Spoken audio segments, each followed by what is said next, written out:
Well, continuing on with our last bastion here of brickwork in this wonderful house here on 67 Broadway in Salem City, we're taking a look at the fireplace. Unfortunately, as we paused it before, we had some local thieves come in and steal the fireplace around.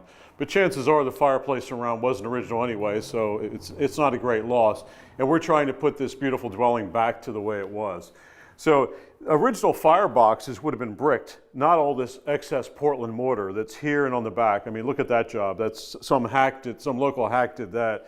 But these bricks on both sides would be original, going back on an angle and then the back. So somebody tried to smooth it out, have a stylistic change somewhere since 1801, and to do something with this. They also blocked this out. They also blocked the fireplace. So the base fireplace in 1801 is just going to be these bricks. So this brickwork here and this was to shoot the mantel out or the surround out more to give it a more bombastic feel here in the room. So this is going to come off. We're going to go back to the original firebox and do probably something with carved fans or carved shells would have been more apropos. And I found these in many of the other houses down on Market Street that have as original as we know them to be fireplace surrounds.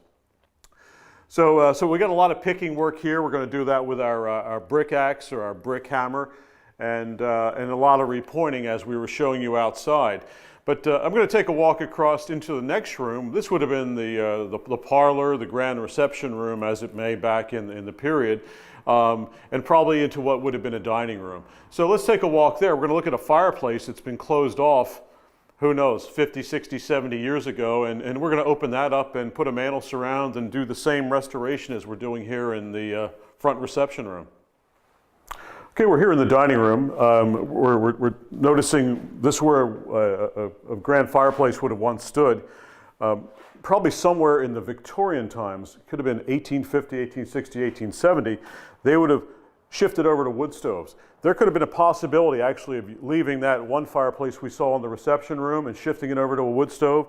And then once the wood stoves were out, we got bona fide heaters in the turn of the century, maybe the 20s and 30s. Then some of these were bricked over because they were unsightly. They may have had just one hole there for the flue and things of that nature.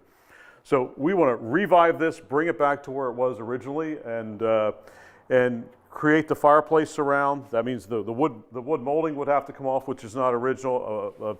A wooden surround is going to have to be made.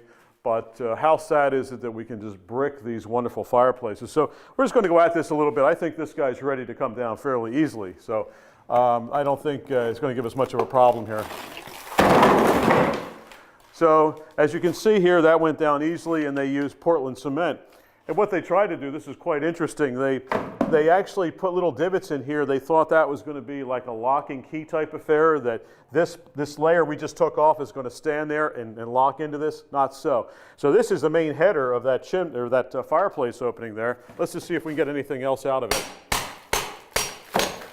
Possibly not. We have to wait till next time, but let's see.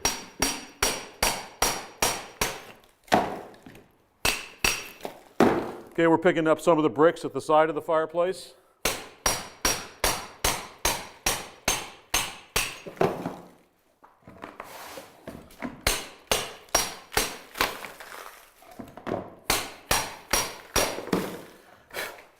So we could go on and on, but here's the header. It's been put in out of mortar, and here's your firebox right here. And again, we're going to expose this, and the floor will have to be dug out. And they put a floor over a floor here, unfortunately, but that'll all be taken care of. So you can see this is probably where the mantle, so to speak, is going to go. Here's the main horizontal piece going back.